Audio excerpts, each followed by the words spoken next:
What's happening, guys? We are back at it. We're at Lake Tuscaloosa. It is March 10th. One positive about March is that you get to spring forward and fishing is extended. You don't have to be off the water about 5 o'clock when it starts to get dark. So you get to fish a little bit longer. Real quick, Lake Tuscaloosa could be very difficult. The other day I was out here, I probably caught about 40, 50 bass, and I actually got here midday, and if I would have got here in the morning time, I probably could have had well over 100 fish. The biggest fish I caught yesterday was about 205. I had one on that was probably about 3.5, 4 pounds, jumped out of the water and spit my worm. So I probably would have had about 11 to 12 pounds yesterday.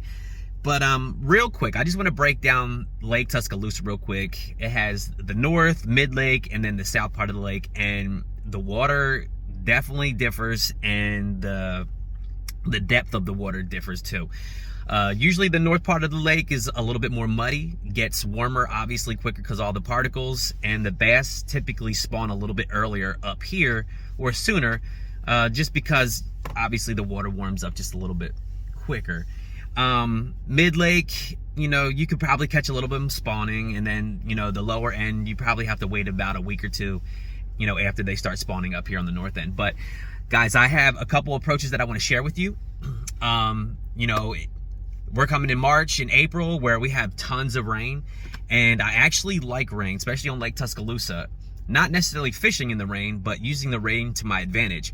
One of the things I like to do is I actually use this thing called the Deep Dive app, and there's a couple other apps out there that are kind of mimicking it. And what it does, it kind of like shows you different parts of the lake, what's the best section of the lake to fish on a certain time of the year, the water clarity, different baits you can use, the way the wind hits certain locations of the lake. And the one that I absolutely love the most, especially when it rains, is that it actually shows you where a lot of the water comes into Lake Tuscaloosa, and you can actually filter it. You move it back and forth to where you want it, where the majority of the water comes in, or to where all of the water comes in. I usually put it to about the majority, to where it shows me where the most of the water comes into Lake Tuscaloosa. And there's only about like 3 different spots that you can pull up and see actually water coming really well after a rain.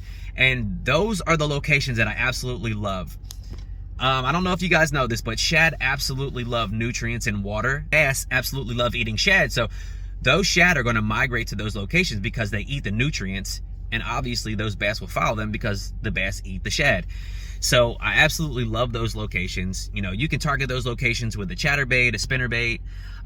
Yesterday I was using a drop shot, and they were absolutely annihilating it. I probably caught, I don't know, 20, 25 bass in one location, did not move, had the trolling motor on spot lock, and just wore them out. And the biggest one I caught there was probably about maybe 189, 190 something. But I continued to catch fish, and that's why we come out here to catch fish. And, that's one approach that I love to take, especially if it rains a couple days in advance, especially a really good rain. The second approach is finding pockets that have some sort of vegetation where these fish will pull up and start to spawn. And you're probably wondering, well, how do you know if they're spawning or not? Well, if you continue to pitch in a certain location and you're getting bites and you're getting bites, and they feel like little brim bites, and you keep pitching back in there, and then you catch that fish, well, a lot of the times they're probably on bed. Sometimes you can see them on bed. A lot of the times up here on the north part of the lake, on Lake Tuscaloosa, it's too dirty really to see those fish. But I like to find these pockets and throw a Texas rig worm or a Texas rig creature bait up along these locations, and if I start getting bit, I know they're on bed.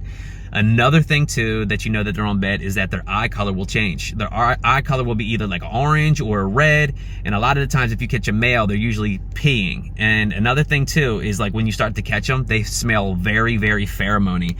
I know fish already smell fishy, but they smell overly fishy, and that's kind of how I know that. So I take the water approach, or the water entering the lake approach. I try to beat the banks a little bit to kind of see what they're doing. And the third thing is wind. You have to use your wind to your advantage. On that app, the Deep Dive app, it actually will show you all the key locations that the wind is blowing up against, and you can just go and target those locations. It's a very good tool. But this time of the year, these fish are pushing back into these creeks, into these pockets, main lake points, secondary points, closer to these spawning bays, I guess you can say, or spawning areas. And you know, if this wind is blowing really, really well across one of these rocky points or a secondary point, or even near some you know, rock, whatever kind of rock, maybe a bluff wall, riprap rock that's, you know, kind of near a bridge, you can get well really, really quick. So there are the three things that I try to target. I'm going to show you a couple of these fish catches that I had the other day, which is actually yesterday, and hopefully we can get out on the water here and try to catch some more somewhat similar to what we did yesterday. But guys, like I said, Lake Tuscaloosa is very difficult.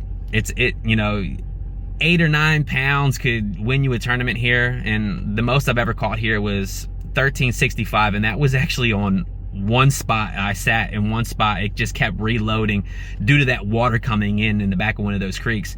So, you know, hopefully some of these tips helped. It is March 10th.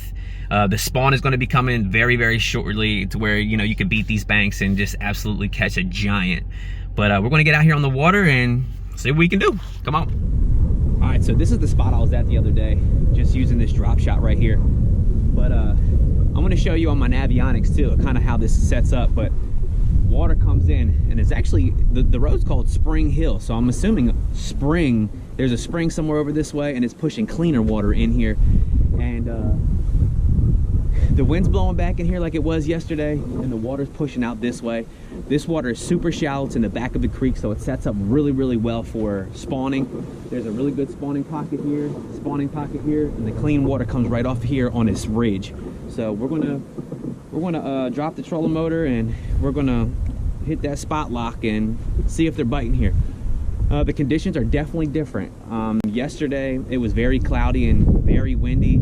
As you can see now, it's bluebird skies, and we'll see if it plays a difference. But like I said, we're going to run those 3 different locations, and Lake Tuscaloosa, on top of that, it has so many different things that you can fish. It's just insane. Like, you can fish like grass that's around the edge, you can fish docks, you can fish offshore structure like rock, or maybe like some humps and stuff like that, channel swim banks, bluff walls. There's so much to do on Lake Tuscaloosa. You just need to pick your strengths and stick to it, and just hit, you know, key locations around the lake, and, you know, hope to land into a big one.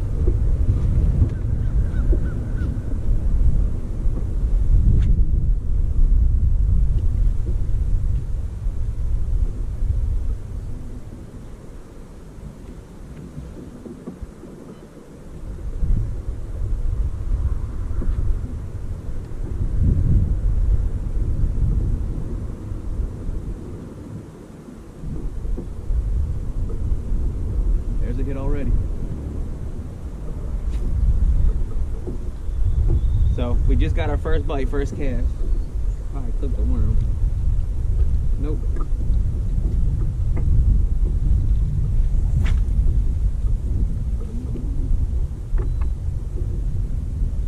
I'm seeing some stuff up there too, so it looks pretty good.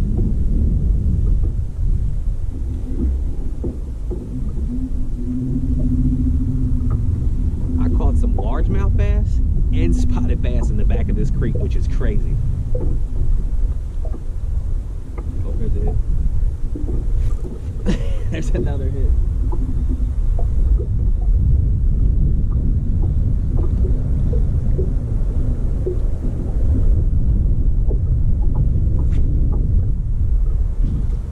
We're just going to fan cast this area here.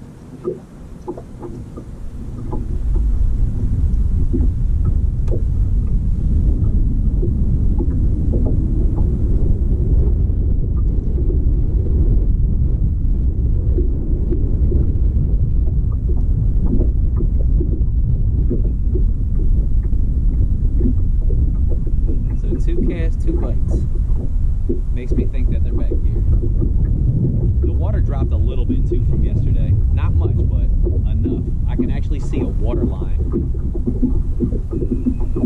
back here where that cleaner water is. So we'll try to target some of that back there too. But if you ever see a mud line where clean water comes into some dirtier water, or dirtier water comes into clean water, you know, that can be very, very good. Very good. I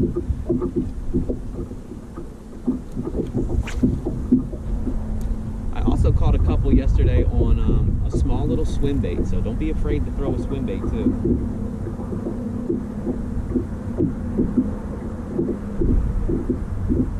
There it is. Broke me off.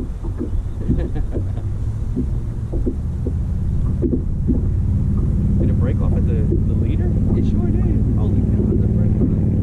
Not the knot, just the leader.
Back out there just to kind of let you guys know, like,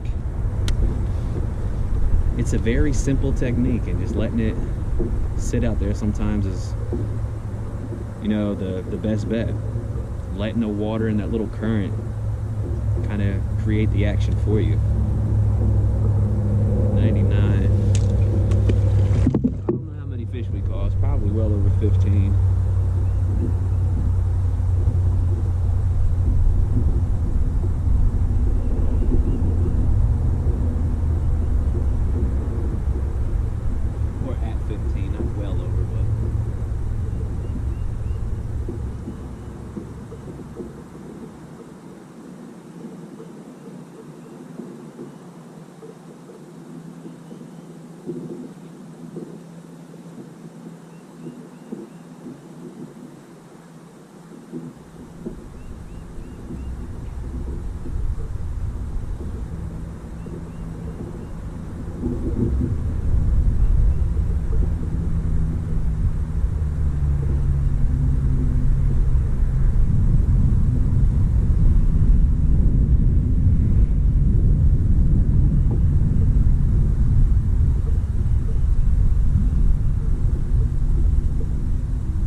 Real good one. Hopefully we can win it.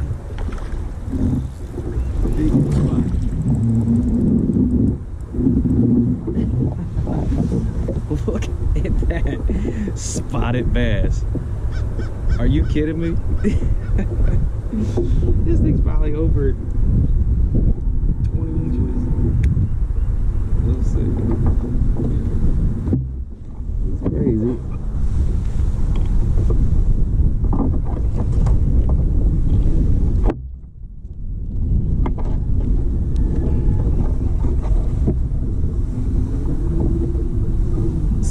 Inches. A 17-inch spotted dog in the back of this creek. Look at that. That thing is beautiful. Definitely 2+. Scale's still hot. 246. It's gonna take fish number 5. Look at that. That's beautiful. And now we're sitting at 842, so we're already beating our average weight from yesterday. Guys, I don't even know when we put in. Let me take a picture with that going. Sweet, man. That's awesome.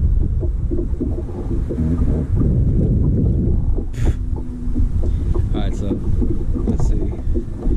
What time did I text my wife? On the water intake, 10:45. It hasn't even been an hour yet, and we caught that many fish. It hasn't even been an hour.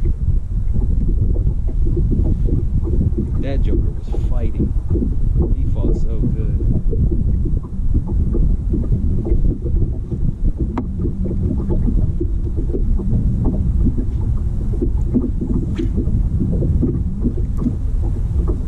My next thing is, how are we going to leave?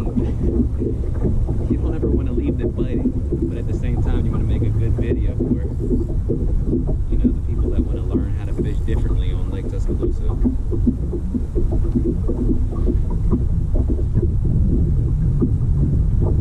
But that was an absolute stud.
So there you have it, guys. We had roughly 9 pounds. We were actually 1 ounce shy of 9 pounds. But guys, those 3 things in March, early March, right before the spawn, beat the bank a little bit. Those spawning pockets, spawning coves, shallow water, vegetation, maybe some rock.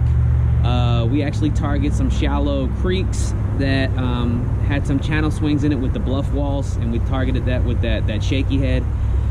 So, you know, trying to beat the bank to see if the fish are, you know, spawning. You know, find that water that's coming in, and you can get well really, really quick like we did today, and then use the wind to your advantage, guys. I hope you guys enjoyed that video. The next time you're out on Lake Tuscaloosa, try some of these things, especially early March. But continue to follow Bassn Buddy, and I'll see you next time. Peace.